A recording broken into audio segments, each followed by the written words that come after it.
মানুষের জীবনটাই যে বড় অভিনয় সেটাই বোঝা যায় আলভির পরিবারের সেই ব্লগ ভিডিও দেখে।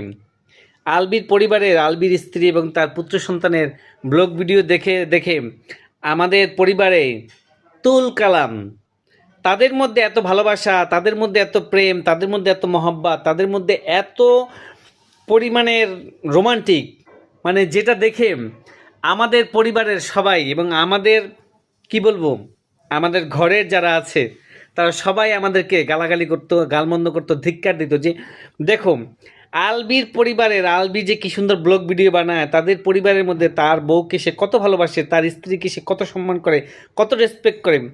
দেখুন, জীবনটাই তো অভিনয়, যা ছিল তা সবই অভিনয়। আসল সত্য কথা হচ্ছে এই, আলবির পরিবারের যে এখন মর্মান্তিক ঘটনা ঘটেছে, তার স্ত্রী তার স্ত্রী যে অকালে বিদায় নিয়েছে, নিজেকে শেষ করে দিয়েছে, এমনি এমনি না। একটা মানুষ, ভাবতে পারেন একটা মানুষ কখন নিজেকে শেষ করে দেওয়ার চিন্তা ভাবনা করে? যখন সে দেখে যে তিলে তিলে নিজেকে শেষ করে দিয়েছে, যখন তার সবচেয়ে প্রিয় জিনিস যখন দেখে যে অন্য কারোর কাছে চলে গেছে, প্রিয় জিনিস যখন দেখে যে তার প্রিয় জিনিসটা তার আর নেই, তখন সে নিজেকে পৃথিবী থেকে মনে করে যে পৃথিবীটা তার কাছে তিক্ত। এই কারণেই সে চলে গেছে পৃথিবী থেকে, পৃথিবীর মায়া ছেড়ে।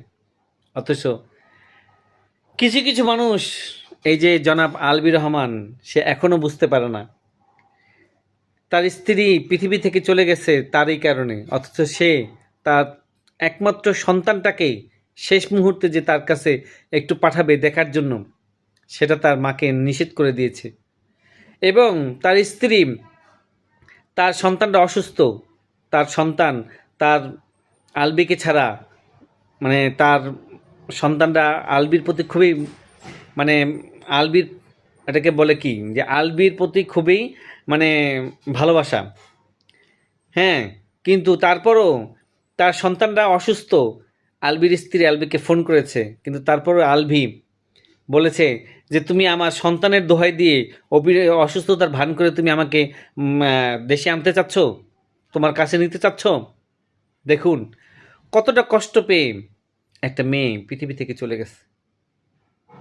দেখুন, এই যে চলে গেছে তারপরও এই আলভি তার মাকে ফোন করে বলে দিয়েছে যাতে তার সন্তানকে তার মায়ের পাশে না যেতে দেয়, তার মায়ের শেষ মুখ দেখাটা যাতে না দেখতে দেয়।